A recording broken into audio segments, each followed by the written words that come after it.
My encounter with the dogman goes back some 40 years. It was on my grandparents' property in Denmark, Wisconsin, which is southeast of Green Bay. The land out there is a lot of farmland with patches of woods. I was 10 years old at the time.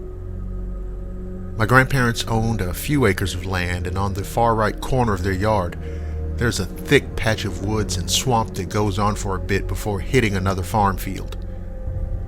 I was standing on the back deck shooting cans with my BB gun.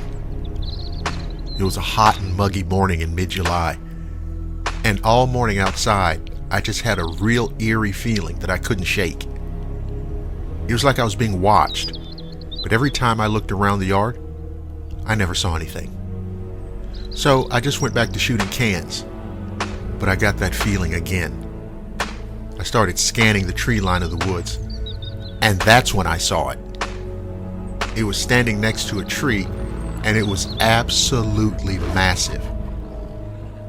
Now, when I got older, I went back to that tree and tried to get an estimate of height, and I'd say it was 7 to 7.5 feet tall. The only way I can compare the body is like to Arnold Schwarzenegger. It was unreal how big its shoulders, arms, and chest were. It was covered in gray fur that was really, really shaggy and thick on its shoulders and down a part of its body.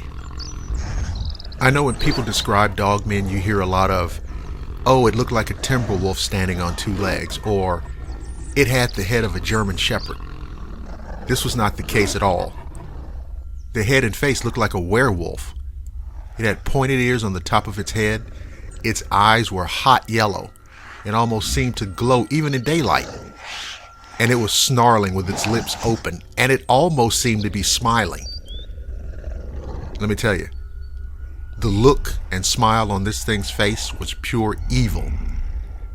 And sinister is the only way I can describe it. I don't recall if it had a tail or not. And I feel like the legs looked like that of a human's and not bent like a dog's. But I was mostly looking at the head and body. After what had to be only 10 seconds, but felt like hours, without warning, it broke eye contact with me and took off sprinting to its right. It went through some really thick brush and emerged farther down the tree line and took off into the woods. The thing is, no person could clear what it cleared in the time that it did. It was seconds that it ran probably a good 50 or 60 yards, and it was all thick brush down through there. Being absolutely terrified, I went back in the house and didn't go outside the rest of the day. Ironically enough, my aunt came up to me later and said, "I heard some strange sounds outside last night. I've been meaning to tell you, but I didn't want to freak you out." Now, I didn't tell her what I saw, thinking she would think I was crazy or making it up, but I insisted that she tell me. She said she heard a loud growling and snarling walking around the house the previous night, unlike anything she's ever heard before. Although my grandparents are both long gone, I still visit the area quite often for sentimental reasons mostly, and I haven't seen anything strange since. I haven't heard any other reports from the area, but I know that there was a sighting of a Bigfoot crossing the road in that general area back in the 50s. What is it about that damn place that attracts monsters?